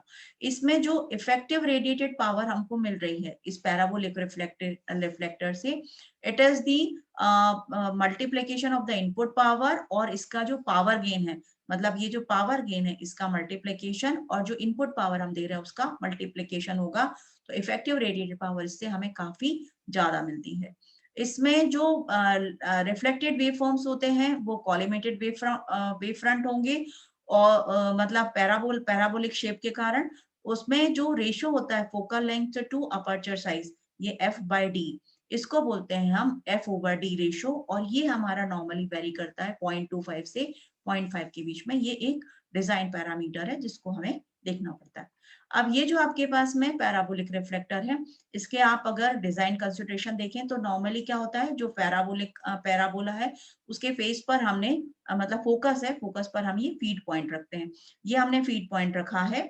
फीड मतलब ये डाइपोल एंटेना भी हो सकता है, हॉर्न एंटेना भी हो सकता है, फोल्डेड डाइपोल भी हो सकता है, या आप मतलब जो भी आपका एंटेना है वो आप यहाँ पर आप फोकस पॉइंट पर आप यहाँ पर इसको प्लेस कर देते हो। तो ये आपने दिखा है, यहाँ हमने हाफ वेव डाइपोल यहाँ पर यूज किया हुआ है। अब ये हाफ वेव डाइपोल के सामने हमने एक फ्लैट रिफ्लेक्टर रखा हुआ है, क्योंकि जो हमारे पास में हाफ वेव डाइपोल है इसका जो रेडिएशन पैटर्न होता है वो 8 के शेप का रेडिएशन पैटर्न हमको मिलता है। तो इस 8 का जो रेडिएशन पैटर्न है उसके कारण क्या होगा, अगर हम यहाँ पर ये रिफ्लेक्टर नहीं लगाएंगे इन केस, तो जो हमारा रेडिएशन पैटर्न है वो एक्चुअली यहाँ पर और यहाँ पर दोनों डायरेक्शन में मिलेगा 8 का शेप। अगर यहाँ रिफ्लेक्टर लगा देते हैं तो यहाँ वाला जो हमारा 8 का पैटर्न है वो रिफ्लेक्ट होकर वापस यहाँ पर पहुंच जाएगा। तो ये जो आपके पास में मतलब जो 8 का शेप का बाय डायरेक्शनल पैटर्न था उसको यूनिडायरेक्शन करने के लिए हमने यहाँ पर फ्लैट रिफ्लेक्टर लगा दिया। इस फ्लैट रिफ्लेक्टर के कारण क्या होगा, यहाँ पर जो हमारी रेज आ रही थी वो रेज अब कहाँ जाएगी, यहाँ पर पैराबोला की तरफ मुड़ जाएगी। ये जो पैराबोला है, इस पैराबोला से फिर ये जो रेज होगी, ये रेज हमारी रिफ्लेक्ट होकर वापस पहुंच जाएगी। तो ये वाला जो हमारा प्लेन है this is known as aperture plane, जैसे हमने पहले देखा। इसमें जो आपके पास में एक्सिस है, ये this is the axis of the parabola, और ये है आपकी आर इसकी रेडियस। मतलब जब आप इसको पूरा ऐसा घुमा देंगे पूरा, तो इसका माउथ डायमीटर बन जाएगा जो कहलाएगा d। तो d is equal to 28 r by lambda का स्क्वायर। यहाँ पर क्या होता है कि जो आपके पास में पैराबोला है, इसमें पैराबोलिक रिफ्लेक्टर जो होता है इसमें जरूरी नहीं है कि हमारे पास में स्मूथ सरफेसेस हो। मतलब ये जो आपके पास में पूरा पैराबोलिक की आपकी जो डिश है, जैसे आप नॉर्मली इसको आप पैराबोलिक डिश एंटेना के नाम से जानते हैं, तो जो पैराबोलिक डिश है वो आपकी सारी जगह पर स्मूथ हो, ये जरूरी नहीं है। तो यहाँ पर ये सरफेस इरेगुलरिटी हो सकती है, इसको हम 2 डेल्टा से इसको रिप्रेजेंट करते हैं। तो ये जो पैराबोलिक रिफ्लेक्टर है नॉर्मली, इसमें हम क्या करते हैं, गेन को का मतलब ये जो है इसका साइज, जैसा हम जितना बड़ा बड़ा साइज करते हैं, मतलब आपने उसका डायमीटर जितना बड़ा कर देंगे आप, गेन उसका उतना ज्यादा हो जाता है, क्योंकि डी बाय लेमडा स्क्वायर है। तो क्या होता है कि हम साइज बहुत ज्यादा बढ़ाना चाह रहे हैं क्योंकि हमें गेन ज्यादा चाहिए, लेकिन हम जैसे ही गेन ज्यादा करते हैं तो क्या होगा, इस पर्टिकुलर डिश को हैंडल करना मुश्किल हो जाता है। तो नॉर्मली जो आपकी पैराबोलिक रिफ्लेक्टर एंटेनास में जो हम डिश यूज करते हैं, नॉर्मली वो ऐसे मटेरियल की बनाई जाती है ताकि उनके ऊपर जो आपका मतलब जो वेट हो वो कम हो, ताकि उसको हैंडल करना आसान हो। दूसरा, उसमें जब हम अगर हम उसका हल्का कर देंगे तो जो विंड है या मतलब जो आपका एटमॉस्फेरिक इफेक्ट है उसके कारण उसमें इरेगुलरिटी आएगी, सरफेस आपकी उसमें मतलब उसमें क्रैक आ सकते हैं, मुड़ सकती है वो। तो उसको कम करने के लिए हमें क्या करना पड़ता है, नॉर्मली हम मैश स्ट्रक्चर यूज करते हैं। उसको मैश स्ट्रक्चर को यूज करके हम ये पैराबोलिक डिश बनाते हैं। इसके कुछ एडवांटेजेस हैं। पहला तो ये है reduction of minor lobes. Minor lobes नहीं होंगे, हमें पावर जो है, वेस्टेज ऑफ पावर वो कम हो जाएगी। फोकल लेंथ हमें इक्विवेलेंट फोकल लेंथ हमको मिल जाएगी। जो फीड होता है वो हम उसको कहीं भी रख सकते हैं हमारी कन्वीनियंस के हिसाब से। हम चाहे तो यहाँ भी रख सकते हैं सेंटर पे, हम चाहे तो यहाँ फोकल पॉइंट पर भी रख सकते हैं। और इसमें जो होता है कि जो बीम है उसका मतलब नैरो बीम करनी है कि आपको वाइड बीम करनी है, इसको रिफ्लेक्टिंग सरफेस, इस रिफ्लेक्टिंग सरफेस पे आप चेंज करके इसको एडजस्ट कर सकते हो। इसमें क्या होता है, डिसएडवांटेज ये होता है कि आप जब भी इस पैराबोलिक रिफ्लेक्टर को यूज कर रहे हो तो हमें क्या करना है, हमेशा जो हमारा फीडिंग या तो एंटेना ट्रांसमिटिंग या रिसीविंग का जो एंटेना है उसको हमें फोकस पॉइंट पर रखना है। तो आप जब भी फोकल पॉइंट पर इसको रखोगे तो इसकी डायमेंशन के अकॉर्डिंग जितना भी आपका ये एंटेना है उसकी डायमेंशन के अकॉर्डिंग वहां से जो आपकी रेज है वो ऑब्स्ट्रक्ट होगी, क्योंकि ये क्या करेगा, जितना एरिया घेरेगा उतनी जगह से हमको अपना सिग्नल नहीं मिलेगा, मतलब हमें जो एनर्जी मिलनी चाहिए थी या जो रिसीव होनी चाहिए थी वो यहाँ पर ऑब्स्ट्रक्ट हो जाएगी। तो ये इसका एक डिसएडवांटेज है। अब ये आता है कि हम जो पैराबोलिक रिफ्लेक्टर होता है, पैराबोलिक रिफ्लेक्टर में हम जो फीड है वो किस तरीके से रखते हैं, मतलब हमारा जो ट्रांसमिटिंग एंटेना के लिए जो ट्रांसमिटिंग एंटेना है या जो रिसीविंग के लिए जो रिसीविंग एंटेना हम रख रहे हैं वो हम कहाँ रखेंगे। तो उसके लिए हमने ये कैसाग्रेन फीड होता है, इसको हम यूज करते हैं। कैसाग्रेन फीड में एक्चुअली क्या करते हैं हम, इसको हम क्या करते हैं कि जो फीड होता है उसको हम पैराबोलाइड के वर्टेक्स पर रखते हैं। तो ये जो आपके पास में पैराबोलाइड का ये जो पैराबोलिक था, हमारा पैराबोला था, इसका ये वर्टेक्स था, आपने पहले देखा पिछली स्लाइड में, यहाँ पर हमने इसको फीड रख दिया है। और इस फीड को हम क्या करते हैं, यहाँ पर इस तरह से रखते हैं कि यहाँ पर, और ये जो फीड है इससे जब हम सिग्नल ट्रांसमिट करेंगे तो ये इस पर्टिकुलर रिफ्लेक्टर पर जाना चाहिए। तो ये जो रिफ्लेक्टर होता है ये कहलाता है सेकेंडरी हाइपरबोलाइड रिफ्लेक्टर या सब रिफ्लेक्टर, क्योंकि ये क्या होता है, हाइपरबोलिक शेप का रिफ्लेक्टर होगा। अब इस हाइपरबोलिक शेप का रिफ्लेक्टर का दो कारण होते हैं। पहला तो ये, इसको हम रखेंगे अपोजिट साइड में, मतलब ये आपके पास में देखिएगा ये जो फीड है, ये फीड की डायरेक्शन ये है और आपका जो रिफ्लेक्टर है उसकी डायरेक्शन कैसी, जस्ट अपोजिट, हाइपरबोलिक। अब इस हाइपरबोला का कंडीशन ये होती है कि इस हाइपरबोला में दो फोकस होंगे, तो ये हाइपरबोला का एक फोकस जो होता है वो इस पैराबोला के फोकस से मैच करना चाहिए, ये कंडीशन है इसमें। तो जो वेव होगी वो दो बार रिफ्लेक्ट होगी, मतलब पैराबोला से पहले तो यहाँ गई, ये आपके पास में जो फीड था, फीड से सिग्नल पहुंचा हाइपरबोलाइड सरफेस पर, इसको बोलते हैं सब रिफ्लेक्टर। यहाँ से जो वेव आएगी वो फिर वापस से, जो आपकी इलेक्ट्रोमैग्नेटिक वेव है ये वापस से क्या होगी, फिर कहाँ जाएगी, पैराबोला पे, और पैराबोला से फिर ये रेडिएट हो जाएगी इस तरीके से। इसी तरह से तो ये जो आपके पास में कैसे ग्रैंड फीड होता है, मतलब जब आप इसको एंटेना को as a transmitting antenna use कर रहे हो तो क्या करते हैं हम, यहाँ पर हमने हॉर्न एंटेना लगाया मान लीजिए। तो ये जो हॉर्न एंटेना है इसको हमने क्या किया, ये जैसे यहाँ पर आपने देख रहे हैं आप, ये हॉर्न एंटेना हमने लगाया है वर्टेक्स पे, और यहाँ हमने हाइपरबोलाइड कॉन्केव रिफ्लेक्टर लगा हुआ है। यहाँ से जो हमारी एनर्जी जा रही है ये एनर्जी पहुंची, ये हाइपरबोलाइड रिफ्लेक्टर से इसने रिफ्लेक्ट किया और रिफ्लेक्ट होकर पैराबोलिक रिफ्लेक्टर पर पहुंची। पैराबोलिक रिफ्लेक्टर से फिर ये आपकी जो एनर्जी होती है वो ट्रांसमिट हो जाती है। सिमिलरली अगर आप इस रिफ्लेक्टर को रिसेप्शन के लिए यूज कर रहे हैं तब भी सेम प्रिंसिपल यूज करेंगे आप। जो इलेक्ट्रोमैग्नेटिक वेव्स होती हैं वो आपकी रिफ्लेक्टर को मतलब रिफ्लेक्टर पर आएगी, पैराबोलिक रिफ्लेक्टर पर आएगी, फिर यहाँ से ये रिफ्लेक्ट होकर इस पर्टिकुलर हाइपरबोलाइड कॉन्केव रिफ्लेक्टर पर आएगी, फिर यहाँ से ये फीड पर पहुंच जाएगी। तो जो आपके पास में इस तरीके से जब हम इसको इसको जब कंस्ट्रक्ट करते हैं या इस तरह से प्लेस करते हैं सब रिफ्लेक्टर को, तो इसके कारण क्या होता है, जो पावर होती है वो पावर का वेस्टेज कंट्रोल हो जाता है और डायरेक्टिविटी अच्छी मिल जाती है। सिमिलरली अगर आप जो आप इसको रिसेप्शन के लिए यूज कर रहे हो तो हमारी जो रिसीवर सर्किटरी है उस पर हमें एम्पलीफिकेशन, मतलब जो सिग्नल होगा वो ज्यादा अच्छे से मिल जाएगा।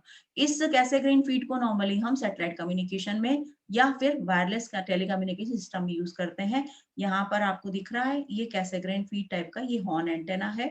हॉर्न एंटेना को यूज करके यह हमने जो आपके पास में ये पैराबोलिक रिफ्लेक्टर है, और यहाँ पर हमने क्या किया है, ये कैसेग्रीन फीड यूज किया है। यहाँ पर आप देखिएगा ये आपके पास में यहाँ छोटी सी एक डिश दिख रही है, ये छोटी सी डिश, ये आपकी हाइपरबोलाइड सब रिफ्लेक्टर है, हाइपरबोलाइड रिफ्लेक्टर या सब रिफ्लेक्टर है। ये आपकी पैराबोलिक डिश है, ये ये मेन रिफ्लेक्टर है, और ये आपके पास में यहाँ पर आपका फीडिंग है, मतलब फीड है। ये आपका फीड कुछ भी हो सकता है, डाइपोल भी हो सकता है और हॉर्न एंटेना भी हो सकता है। यहाँ हमने हॉर्न एंटेना यूज किया हुआ है। यहाँ पर आपने ये फीड आपका रिसेप्शन के लिए है, ये ट्रांसमिशन रिसेप्शन, जैसा भी आपको यूज करना हो उस एंटेना को आप यूज कर सकते हैं। तो यहाँ पर ये जो आपको पास में दिख रही है, ये छोटी सी डिश होती है जो इस तरीके की शेप की होगी, ये हम यहाँ पर इसको प्लेस करते हैं यहाँ। सो this is Cassegrain feed mechanism. अब आते हैं हम कोलिनियर एरेज पर। जो कोलिनियर एरे होती है एक्चुअली उसमें हम 2 या 2 से ज्यादा हाफ वेव डायपोल्स को यूज करते हैं। और ये जो होते हैं मतलब जो डायपोल्स होते हैं इनको हम कॉमन एक्सिस पर डालते हैं। तो कॉमन एक्सिस पर जब लगाएंगे तो ये मतलब पैरेलली इनको हम माउंट करते हैं। अब इसमें क्या होगा, जैसे आप यहाँ देखिएगा, ये आपका फिगर 1 है, इसमें हमने क्या किया है, फोल्डेड डायपोल यूज करके ये कोलिनियर एरे बनाई हुई है। सिमिलरली यहाँ पर हमने क्या किया है, सिंपल डायपोल्स को यूज करके कोलिनियर एरे बनाई हुई है। इसमें जो मैक्सिमम रेडिएशन होता है वो ब्रॉड साइड होगा और जो लाइन ऑफ एरे हो उसके परपेंडिकुलर होगा। जैसे आप यहाँ देखिएगा कि अगर 2 एलिमेंट आप यूज कर रहे हो तो इनका जो आपका डायरेक्शन जो पैटर्न था वो इस तरह से इंक्रीज हो गया। 3 एलिमेंट्स को यूज किया आपने तो ये आपका जो पैटर्न था ये और डायरेक्शनल हो गया, लेकिन थोड़े से माइनर लोब्स भी हमको मिले। 4 एलिमेंट्स आप यूज करोगे तो ये जो पैटर्न था आपका ये और ज्यादा डायरेक्शनल हो गया और यहाँ पर आपको माइनर लोब्स ज्यादा मिल जाएंगे। फ्रीक्वेंसी रेंज जो होगी वो आपकी होगी 30 मेगाहर्ट्ज से 3 गीगाहर्ट्ज तक, मतलब वीएचएफ और यूएचएफ बैंड पर। और ये जो आपके पास में एरे होती है इनको हम ब्रॉडकास्ट या ओमनी डायरेक्शनल एरे बोलते हैं। इसमें जो आपकी एरेज होती हैं ये यूनिडायरेक्शनल एंटेनाज होंगे, हाई गेन एंटेना होंगे और इनको हम पावर जो रेडिएट पावर जो हम रेडिएट कर रहे हैं उसमें हमें हाई डायरेक्शनल बीम मिले और पावर लॉस कम ना हो दूसरी डायरेक्शन में, इसके लिए हम इनको यूज करते हैं।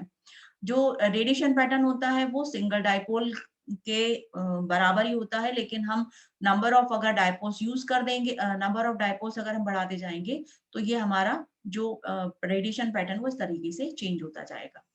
इसके एडवांटेज होते हैं कि जो आपके पास में जो आपकी जो एंटेनास होते हैं इसकी डायरेक्टिविटी बढ़ जाती है। माइनर लोब जो होते हैं वो कम हो जाते हैं, पावर का जो वेस्टेज होता है वो कम हो जाता है।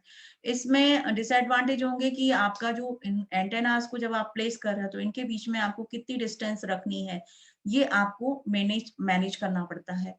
और इनको क्या करेंगे, जब आप इस तरीके से आप एंटेना की अरेज बना रहे तो नॉर्मली इनको क्या करेंगे, आपको आउटडोर रखना पड़ेगा, इंडोर नॉर्मली पॉसिबल नहीं होगा। इन एंटेनास को हम वीएचएफ और यूएचएफ बैंड पर यूज करेंगे टू वे कम्युनिकेशन के लिए, या फिर हम ब्रॉडकास्टिंग के लिए इनको हम यूज करते हैं कोलिनियर एरो। यहाँ आप देखिएगा, जैसे अगर आपने सिंगल हाफ वेव डाइपोल लिया हुआ है, सिंगल डाइपोल अगर आपने लिया है तो इसकी हाफ पावर बीम विड्थ है 78 डिग्री और गेन है इसका मान लीजिए 0 डिग्री। जब हम इसमें दो डाइपोल इस तरह कोलिनियर एरे हमने बना ली तो इसका जो बीम विड्थ थी ये शार्प हो गई 32 डिग्री और गेन हो गया, ये गेन भी हमारा बढ़ गया 3 डिग्री हो गया। अगर हम 4 हाफ वेव डाइपोल लगा देंगे तो ये जो बीम थी ये और शार्प हो गई, देखिएगा 15 डिग्री और गेन हमारा बढ़ गया 6 डिग्री। अगर हमने 8 हाफ वेव डाइपोल इस तरह से माउंट कर दिए तो जो बीम थी ये और शार्प हो गई 7 डिग्री और यहाँ पर जो हमारा गेन था वो भी 9 डिग्री करीब बढ़ गया। अब आते हैं हम इंफायर एरे। नॉर्मली जो आपके पास में एरेज हैं उन एरेज का एंटेना जो डायरेक्शन पैटर्न है वो रेडिएशन पैटर्न हमको किस तरीके का मिलेगा, एक्चुअली वो डिपेंड करता है कि आपने ये जो डायपोल्स लगाए हैं इन डायपोल्स में आप फीड किस तरीके से दे रहे हो। मतलब आपके पास में जो करंट जा रही है वो फेज में जा रही है, आउट ऑफ फेज जा रही है। दूसरा, इनके बीच की स्पेसिंग कितनी है और इनकी लेंथ कितनी है। यदि मान लीजिए हमने क्या किया, यहाँ पर λ/4 लेंथ की जो है ये डायपोल्स रखे हुए हैं, इनकी लेंथ है और यदि इनके बीच की स्पेसिंग λ/4 है, तब क्या होगा कि जो आपके पास में जो आपके जो डायपोल्स होते हैं नॉर्मली इनमें क्या होता है, जो करंट होती है वो आउट ऑफ फेज रहेगी। तो इनमें जो आपके पास में इनका जो फेज डिफरेंस है, मतलब हम करंट फीड तो कर रहे हैं सेम फेज में, लेकिन बिकॉज ऑफ λ/4 जो डिस्टेंस है, स्पेसिंग जो इनके बीच की है, उसके कारण ये वाला जो फर्स्ट और थर्ड जो एलिमेंट है ये एक फेज में रहेगा, मतलब जो अल्टरनेट है ये फेज में रहेंगे और ये जो सेकेंड फोर्थ सिक्स्थ है ये आउट ऑफ फेज रहेंगे। इसके कारण क्या होता है, जो हमारा रेडिएशन पैटर्न है, मतलब जो इंडिविजुअल डायपोल है इसके साथ इसके साथ में इनके साथ में जो रेडिएशन पैटर्न होता है वो क्या होगा कि वो एक डायपोल का कैसा बनना चाहिए था, इस तरीके से 8 बनना चाहिए था, लेकिन उसने क्या किया कि जब हमने इस तरह से आउट ऑफ फेज हमने करंट दी है, तो उसके कारण कैंसलेशन हो जाता है पैटर्न का, और जो पैटर्न हमको मिलता है वो बजाय ब्रॉड साइड के वो मिलता है हमको एंड फायर डायरेक्शन में। मतलब जिस डायरेक्शन में हमारा ये डायपोल्स हमने माउंट किए हैं, उसी डायरेक्शन में हमको रेडिएशन पैटर्न मिलेगा। तो ये जो आपके पास में रेडिएशन पैटर्न है, आप यहाँ देखिएगा, this is the top view of array और ये साइड व्यू ऑफ एरे है। इसमें जो फिजिकल अरेंजमेंट होता है ब्रॉड साइड एरे जैसा ही होता है। मैग्नीट्यूड जो करंट होगी वो सेम होगी, लेकिन फेज डिफरेंस होगा इन करंट्स के बीच में। तो जो रेडिएशन पैटर्न होता है राइट एंगल्स पर हमको नहीं मिलेगा, और जो इनकी स्पेसिंग होगी, डायपोल की स्पेसिंग होगी λ/4 और 3 λ/4। इसमें जो माइनर लोब्स होते हैं वो अवॉइड हो जाते हैं, डायरेक्टिविटी बढ़ जाती है, और जो बीम होती है वो नैरो हो जाएगी। इसमें जो रेडिएशन पैटर्न होता है एंड फायर एरे का वो यूनिडायरेक्शनल होता है, और एक ही एंड पर हमको मेजर लोब मिलेगा इसी पर। और जो माइनर लोब्स होते हैं, क्योंकि अगर इसमें मान लीजिए माइनर लोब्स मिल रहा है, जैसे हमको ये माइनर लोब्स मिल रहा है, तो इसका मतलब ये लॉसेस है। तो लॉसेस जितने कम मिलेंगे हमको उतना अच्छा होगा। दूसरी होती है ब्रॉड साइड एरे। जो ब्रॉड साइड एरे होती है वो एंड फायर एरे की तरह ही होगी। यहाँ भी हम डायपोल्स यूज करेंगे, λ/2 इनकी लेंथ है, और इनके बीच की डिस्टेंस कितनी है, λ/2 है। ये जो डायपोल्स है ये सारे इक्वल साइज के हैं, और इनको हमने क्या किया, स्ट्रेट लाइन में इक्वली डिस्टेंस पर प्लेस किया है, मतलब इन दोनों के बीच की डिस्टेंस बराबर है। तो इन्होंने क्या किया है, कोलिनियर पॉइंट्स बना लेते हैं। क्योंकि ये क्या हो रहा है, सेम फेज में है, और तो इनके कारण जो ये वाली जो एरे होती है इसको हम बोलते हैं ब्रॉड साइड एरे। इसमें जो डायरेक्शन ऑफ मैक्सिमम रेडिएशन होगी वो परपेंडिकुलर होगी। मतलब यदि आपने इस तरीके से अगर रे को जो आपकी ये आपकी ब्रॉड साइड एरे है, तो हमको जो रेडिएशन पैटर्न मिलेगा वो इस डायरेक्शन में और इस डायरेक्शन में, क्योंकि जो हमारी ब्रॉड साइड डायरेक्शन है वो ये वाली डायरेक्शन है, इसलिए जो हमको रेडिएशन पैटर्न मिलता है वो ब्रॉड साइड डायरेक्शन में मिलता है। इसकी जो फ्रीक्वेंसी रेंज होगी वो 30 मेगाहर्ट्ज से 3 गीगाहर्ट्ज होगी, नॉर्मली वीएचएफ और यूएचएफ बैंड। इसमें जो एंटेना की जो लेंथ होगी वो 2 to 10 लैम्डा, और जो स्पेसिंग होती है वो λ/2 से लेकर लैम्डा होगी। रेडिएशन पैटर्न हमको ब्रॉड साइड एरिया चूंकि हमारे ऊपर भी है नीचे भी है, तो हमें बाय डायरेक्शनल मिलेगा, और जो प्लेन होगा, इसका जो प्लेन है, मान लीजिए ये प्लेन है, तो इसके परपेंडिकुलर डायरेक्शन में हमको इसका रेडिएशन पैटर्न मिलेगा। इसमें जो बीम होती है नैरो होगी और हाई गेन होगी। और इसमें जो हमको बीम मिलती है वो एंड फायर एरे के मुकाबले थोड़ी ज्यादा वाइड होती है। यहाँ ये दोनों में अंतर है, एंड फायर एरे और ब्रॉड साइड एरे में। यहाँ देखिएगा ये एंड फायर एरे है आपकी, सॉरी ये ब्रॉड साइड एरे है। ये आपके पास में जो आपके एलिमेंट्स हैं, एलिमेंट्स आपने इस डायरेक्शन में प्लेस किए हुए हैं, और ये जो आपके पास में आपको रेडिएशन मिल रहा है ये 5 = 90 डिग्री पर मिल रहा है। यहाँ पर जो आपकी एरे है, ये एरे आपकी जिस डायरेक्शन में एरे उसी डायरेक्शन में हमको रेडिएशन पैटर्न मिल रहा है। यहाँ पर जो डी है ये आपका λ/2 है, यहाँ पर भी डी λ/2 है, लेकिन जो हम इनको इनपुट दे रहे हैं वो आउट ऑफ फेज देंगे, यहाँ पर हम इन फेज देंगे। इसमें जो दोनों एरे होती हैं ये दोनों लीनियर हैं और रेजोनेंट होती हैं, क्योंकि इनमें जो हमने एलिमेंट्स यूज किए हैं, मतलब जो डायपोल्स यूज किए हैं वो λ/2 या λ/4 लेंथ की यूज किया, इसलिए ये रेजोनेंट एलिमेंट है, इसलिए ये जो एरे होती है ये रेजोनेंट है। इसके अलावा जो आपके पास में एरेज हैं इनकी जो बीम होगी वो नैरो होगी, डायरेक्टिविटी हाई होगी। इन दोनों एरेज को हम ट्रांसमिशन के लिए यूज करते हैं, रिसेप्शन के लिए हम यूज नहीं कर सकते, क्योंकि हमें जो आपके पास में मतलब जो पर्टिकुलर रिसेप्शन आप जिस पर्टिकुलर रिसेप्शन के लिए आप यूज कर रहे हैं उसकी फ्रीक्वेंसी रेंज को आपको पता नहीं है। तो वहां पर जो पर्टिकुलर फ्रीक्वेंसी रेंज के मतलब यहाँ जो आपके एलिमेंट्स हैं वो एक पर्टिकुलर फ्रीक्वेंसी लेंथ के हैं, मतलब एक पर्टिकुलर लेंथ वेव लेंथ के हैं, इस चक्कर में इसको हम रिसेप्शन के लिए यूज ना करके ट्रांसमिशन के लिए ही यूज करते हैं। अब आता है parasitic array. Parasitic array actually इसमें क्या होते हैं, ड्रिवन एलिमेंट होंगे, डायरेक्टर होंगे और रिफ्लेक्टर होंगे, और इसमें जो फीड होगा वो फीडर के थ्रू हम देंगे। इसको यूज करेंगे हम 2 मेगाहर्ट्ज से सेवरल गीगाहर्ट्ज तक की रेंज के लिए हम इसको यूज कर सकते हैं। अब जो पैरासिटिक एलिमेंट जो होते हैं एक्चुअली वो एलिमेंट होते हैं जिनको जो अपनी रेडिएशन के लिए दूसरे एलिमेंट पर डिपेंड करते हैं, तो इसलिए इनको क्या बोलते हैं, हम पैरासिटिक एलिमेंट्स बोलते हैं। ये जो हमारा फीड होता है उससे डायरेक्टली कनेक्टेड नहीं होते। इसका एक एग्जांपल है याग्युडा एंटेना और क्वाड एंटेना जो होते हैं, वो इस पर्टिकुलर एरे के एग्जांपल है। तो इसमें जो ड्रिवन एलिमेंट होता है, वो ड्रिवन एलिमेंट एक्चुअली जैसे मान लीजिए आप यहाँ पर देखिएगा, ये आपका ड्रिवन एलिमेंट है। तो जो फीडर लाइन है जो पर्टिकुलर एलिमेंट से कनेक्टेड होगी उसको हम बोलेंगे ड्रिवन एलिमेंट। जो हमारे पास में रिफ्लेक्टर होगा, मतलब ड्रिवन एलिमेंट से जो डाइपोल ज्यादा, मतलब ज्यादा उसकी लेंथ ज्यादा होगी उसको हम बोलते हैं रिफ्लेक्टर। और जिस पर्टिकुलर आपका जो एलिमेंट होता है, जिस एलिमेंट की लेंथ इस ड्रिवन एलिमेंट से कम होगी उसको बोलते हैं हम डायरेक्टर।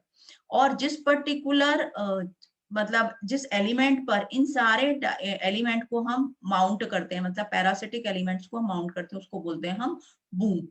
अब जब इस तरीके से हम इन एलिमेंट्स को प्लेस कर देते हैं तो इसके कारण हमको क्या मिलती है, हाई डायरेक्टिविटी मिलेगी, गेन फॉर मतलब ज्यादा अच्छा गेन मिलेगा, और जो हमारा पैटर्न होगा वो यूनिडायरेक्शनल पैटर्न होगा। अब ये है याग्युडा एंटेना। जब हम जो पैरासिटिक एलिमेंट्स यूज करके उनको अगर इस तरह से कनेक्ट करते हैं तो हमें याग्युडा एंटेना मिलता है। याग्युडा एंटेना में आप देखिएगा ये ड्रिवन एलिमेंट है, रिफ्लेक्टर है और ये डायरेक्टर्स है। नंबर ऑफ डायरेक्टर्स आप कम ज्यादा कर सकते हो।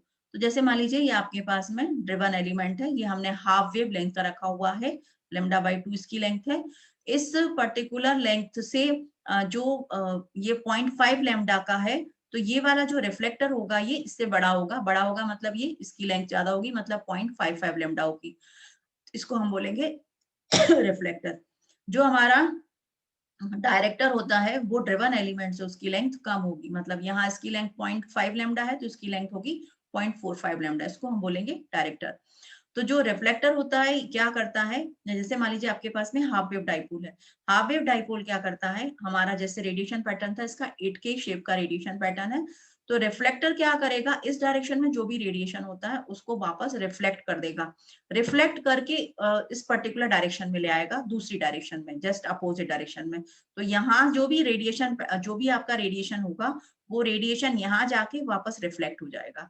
और जो डायरेक्टर होते हैं वो डायरेक्टर क्या करते हैं, उस पर्टिकुलर रेडिएशन को उस पर्टिकुलर डायरेक्शन में ही और स्ट्रॉन्ग कर देंगे। तो जो डायरेक्टर होंगे, ये डायरेक्टर क्या करते हैं, रेडिएशन पैटर्न इस पर्टिकुलर डायरेक्शन में, चूंकि रिफ्लेक्टर क्या कर रहा है, रिफ्लेक्ट कर रहा है इस डायरेक्शन में लेफ्ट टू राइट, तो डायरेक्टर क्या करेंगे, लेफ्ट टू राइट डायरेक्शन में ही जो हमारा रेडिएशन पैटर्न है उसको और स्ट्रॉन्ग करेंगे। तो हम ये जो आपके डायरेक्टर हैं, इन डायरेक्टर्स को आप नंबर ऑफ डायरेक्टर्स आप बढ़ा भी सकते हो, उससे कोई फर्क नहीं पड़ता।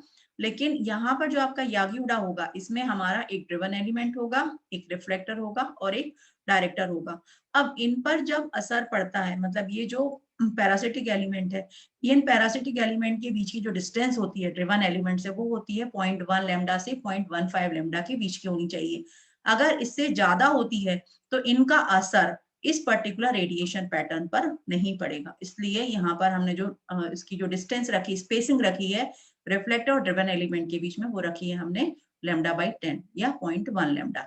रेडिएशन पैटर्न हमको जो मिल रहा है वो इस तरीके का मिलेगा। आप ये देखिएगा कि ये जो आपके पास में हाफ वेव डाइपोल का जो 8 टाइप का बाई डायरेक्शनल पैटर्न था, वो हमारा जो यूनिडायरेक्शनल पैटर्न है, इस यूनिडायरेक्शनल पैटर्न में कन्वर्ट हो गया है। यहाँ हमें थोड़े से माइनर लोब दिख रहे हैं, ये माइनर लोब है और ये बैक लोब है।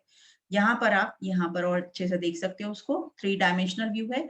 ये बूम है आपका जिसपे ये एलिमेंट्स हमने माउंट किए हुए हैं, यहाँ पर हमने हाफ वेव डाइपोल लगाया हुआ है, ये आपकी डायरेक्शन ऑफ मैक्सिमम रेडिएशन है, ये रिफ्लेक्टर के जस्ट अपोजिट डायरेक्शन में होगी, ये आपको ध्यान रखना पड़ेगा। ये जो याग्युडा एंटेना है, जरूरी नहीं यहाँ पर हम इसको ड्रिवन एलिमेंट में हाफ वेव डाइपोल यूज करें, हम इसमें अगर फोल्डेड डाइपोल एंटेना यूज करते हैं तो ये कॉम्बिनेशन जो होता है उसको हम सुपर गेन एंटेना बोलते हैं। जिस तरह से आप यहाँ पर फिजिकली ये जो एंटेना इसको आप देख रहे हो, यहाँ पर हमने जो फीडिंग एलिमेंट है उसकी जगह, मतलब जो ड्रिवन एलिमेंट है उसमें हमने फोल्डेड डाइपोल को यूज किया हुआ है। ये जो याग्युडा एंटेना होते हैं ये हाईली डायरेक्टिव होते हैं, माइनर लोब्स इसमें काफी कम हो जाते हैं, डायरेक्टिविटी जो होती है वो मेजर लोब जो आपका बढ़ गया, इसलिए अगर आप जैसे अपने यहाँ पे 3 डायरेक्टर लगाए हुए हैं तो इसके कारण क्या होगा, जो आपका मेजर लोब है वो बढ़ जाएगा। यहाँ पर आप देखिएगा ये हॉरिजॉन्टल पैटर्न है, ये वर्टिकल पैटर्न है। इसको हम यूज करते हैं नॉर्मली 30 मेगाहर्ट्ज से लेकर 3 गीगाहर्ट्ज, मतलब VHF और UHF बैंड फ्रीक्वेंसी के लिए। इस एंटेना में यदि आप वोल्टेज डाइपोल यूज करते हो तो हमको high input impedance plus wide bandwidth मिलती है और इस एंटेना को हम सुपर गेन एंटेना बोलते हैं। तो हाई गेन एंटेना आप इसमें अचीव कर सकते हो, डायरेक्टिविटी आपकी ज्यादा होगी, हैंडलिंग और मेंटेनेंस इजी होता है, जो आपकी पावर होती है वो कम वेस्ट होती है, और जो फ्रीक्वेंसी कवरेज है वो ब्रॉड रहता है। इसके जो डिसएडवांटेज है वो ये वाला जो एंटेना होता है, it is quite prone to noise, और इस एटमॉस्फेरिक इफेक्ट का भी इस पर असर पड़ेगा। इस एंटेना को नॉर्मली हम टीवी रिसेप्शन के लिए यूज करते हैं, और अगर सिंगल फ्रीक्वेंसी एप्लीकेशन है तो वहां पर इस एंटेना को मतलब मोस्ट पॉपुलरली इसको यूज करते हैं। इसमें जब पैरासिटिक एलिमेंट और डाइपोल को हम मतलब कंबाइन कर देते हैं तो हम इसको यागियोडा एंटेना बोलते हैं। अब ये आता है आपका log periodic antenna. Log periodic antenna हमारा जो यागियोडा एंटेना था उसी की तरह का एक एंटेना है, लेकिन इसमें जो इम्पीडेंस होता है इसका, ये लॉगरिथमिक पीरियडिक फंक्शन होता है फ्रीक्वेंसी का, ये इसमें अंतर होता है। इसकी जो फ्रीक्वेंसी रेंज होती है वो 30 मेगाहर्ट्ज से 3 गीगाहर्ट्ज की रेंज की होगी, मतलब आप एचएफ, बीएचएफ, यूएचएफ बैंड कंप्लीट इसको यूज कर सकते हो। इसका जो स्ट्रक्चर होता है वो यागियोडा एंटेना की तरह ही होगा। फिजिकल स्ट्रक्चर और इलेक्ट्रिकल स्ट्रक्चर जो होते हैं वो रिपीटेटिव होते हैं नेचर में। इसमें आप देखिएगा यहाँ पर जैसे हमने लगाया है, ये मान लीजिए 5 एलिमेंट्स का आपने लॉग पीरियडिक एंटेना बनाया है, तो इसमें ये जो हमने डाइपोल्स रखे हैं, इनकी लेंथ और इनकी जो डिस्टेंस होती है, ये एक पर्टिकुलर एक मतलब इसमें एक रिपीटेटिव नेचर होगा। जैसे कि यहाँ पर देखिएगा आप, ये फर्स्ट डायपोल है, फर्स्ट डायपोल की डिस्टेंस आपकी D1 है, लेंथ L1 है, दूसरा है उसकी D2 L2, तीसरे की D3 L3, D4 L4 and D5 L5, और इनको हम क्या कर रहे हैं, ये हमारी फीड लाइन है, इससे हमने फीड किया हुआ है। यहाँ पर ये जो आप देखेगा, यहाँ पर ये जो एक एंगल बन रहा है, इसको हमने बोला है अल्फा एंगल। तो ये आपके पास में एंगल है आपके पास में ये जो लॉग पीरियडिक एंटेना का। अब इसमें जो आपका ये जो मतलब ये जो लेंथ है, लेंथ और जो डिस्टेंस है, इनका जो रेशियो होता है वो एक अलग तरीके से होता है। जैसे D1 by D2 is equals to L1 by L2, D2 by D3, ये सारा D1 by D2 is equals to D2 by D3 is equals to D3 by D4 is equals to tau, और ये जो tau होता है L1 upon L2 बराबर L2 upon L3 बराबर L3 upon L4, और ये लेस देन 1 होगा। इसको बोलते हैं हम डिजाइन रेशियो।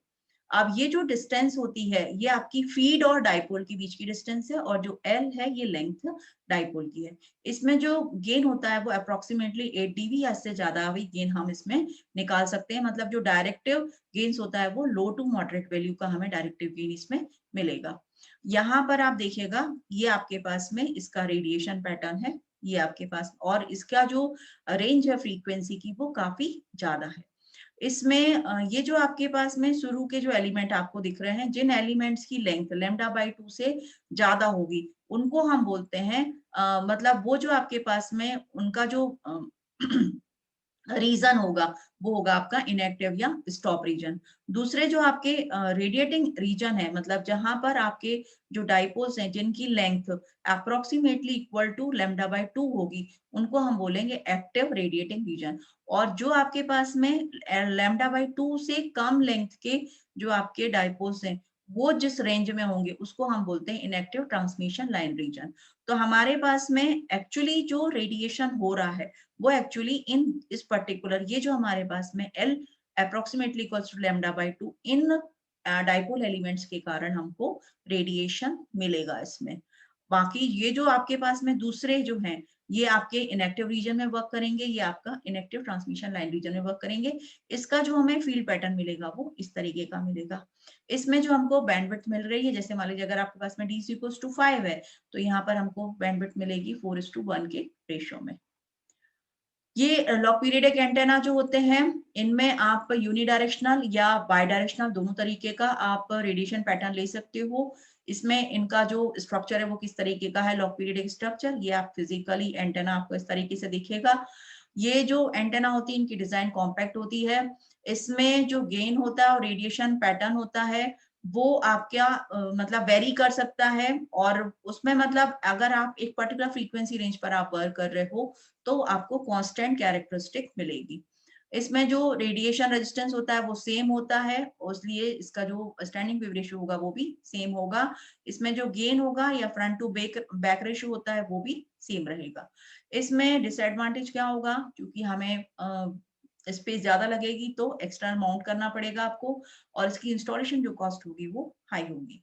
इसको हम HF कम्युनिकेशन के लिए यूज कर सकते हैं, और कुछ तरीके के टीवी रिसेप्शन में हम यूज करते हैं, और जो हाई फ्रीक्वेंसी बैंड्स में जो ऑल राउंड मॉनिटरिंग होती है उसके लिए हम लॉन्ग पीरियड एक एंटेना यूज करते हैं। ये कुछ न्यूमेरिकल एग्जांपल्स हैं जो एंटेनास से रिलेटेड हैं, मतलब अभी जो पिछले मॉड्यूल्स, मतलब 2 मॉड्यूल्स और भी हैं, 2 लेक्चर, और उनमें भी हमने कुछ प्रॉब्लम्स आपको कराई थी। जैसे पहला ये है कि calculate beamwidth and gain of 2 metre diameter parabolic reflector at 6 gigahertz. तो इसमें जो बीमविड्थ था उसका फॉर्मूला था 2 × 70 लैम्डा बाय डी, तो ये आपके पास में 3.5 डिग्री आएगा। यदि आप गेन कैलकुलेट करोगे तो 6 D by lambda by square. अब आप देखिएगा कि अगर आपकी सिर्फ 2 मीटर की डायमीटर की पैराबोलिक रिफ्लेक्टर है जो 6 गीगाहर्ट्ज पर ऑपरेट हो रहा है, तो इसका जो गेन होता है ये कितना है, 9600। It is quite high. अगर कोई ट्रांसमिशन लाइन है जिसका रेजिस्टेंस इंपीडेंस 5 ओम है, उसको एंटेना 70 ओम के एंटेना से अगर आप उसको कनेक्ट कर रहे हो, तो आपको मैचिंग सेक्शन लगाना पड़ेगा। तो मैचिंग सेक्शन का इंपीडेंस कितना होगा, तो सिंपली आपको 5 × 70 कर देना, और 350 ohm, this is the impedance of the matching section. जो एंटेना है अगर उसका रेडिएशन रेजिस्टेंस 100 ओम है और इफिशियंसी उसकी 75% है, तो उसका एंटेना रेजिस्टेंस कितना होगा, मतलब वो जो रेजिस्टेंस जो डिसिपेट कर रहा है पावर को वो कितना होगा, तो नॉर्मली 33.33 ओम होगा। अगर एंटेना है जिसमें टोटल लॉस 25% है, और आपने अगर 800 वॉट का सिग्नल दिया है, तो आप में स्पेस में कितनी पावर रेडिएट होगी, तो नेचुरली 800 वॉट का अगर इनपुट पावर है तो 0.25 लॉस है, तो 200 वॉट अगर लॉस हो गया तो हमको टोटल ये 600 वॉट पावर रेडिएट होगी। ये जो आपके पास में एंटेना है, अगर कोई एंटेना है जो 500 किलोहर्ट्ज की फ्रीक्वेंसी पर वर्क कर रहा है, तो उस पर्टिकुलर एंटेना की लेंथ कितनी होगी, तो ये हम इसको नॉर्मली कैलकुलेट करते हैं C/F × 0.95 VK। तो जो ये जो VK होती है एक्चुअली इसको कहते हैं हम वेलोसिटी फैक्टर। तो वेलोसिटी फैक्टर को हम नॉर्मली 0.95 रखते हैं, क्योंकि जो हमारे एंटेना होते हैं उन एंटेना में जो आपकी लेंथ होती है टोटल, वो पूरी लेंथ उसमें नहीं काम करती है, मतलब उससे पूरा इफेक्टिवली रेडिएशन नहीं होता है, उसका 0.05% का जो होता है वो लॉस में चला जाता है, इसलिए हम 0.95 से उसको हमेशा मल्टीप्लाई कर देते हैं। तो this is equal to 3×8 × 0.95 divided by frequency. इस तरह से आपका 570 मीटर का एंटेना आएगा जो 500 किलोहर्ट्ज पर वर्क करेगा। अगर इसको फीट में कन्वर्ट करते हैं, so it is equal to 2244 feet. So these are the reference books and websites. You can refer them. Finally, thank you.